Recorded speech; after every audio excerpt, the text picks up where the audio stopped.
The legends warned of the Blackened Forest, a stretch of twisted, charred trees that loomed on the outskirts of Ravenshallow. No birds sang there, no animals dared to step into its shadow, and those who entered never returned.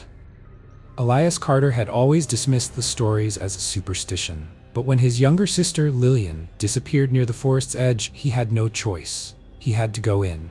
Armed with only a flashlight and a rusted hunting knife, Elias pushed past the gnarled branches. The deeper he went, the colder the air became, as if the very life had been drained from the soil. The trees weren't just blackened, they were burnt, charred corpses of something ancient. Yet no fire had ever been recorded here.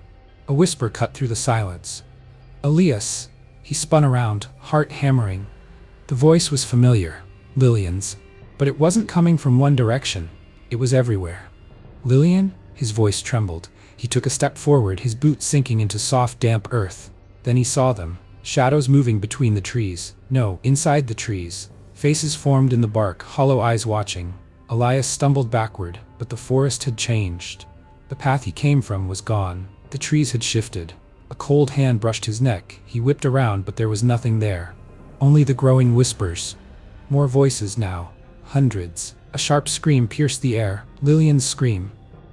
It came from deeper within. He ran. His flashlight flickered as he pushed through the maze of trees. His breath came in ragged gasps. The air thickened, heavy with rot.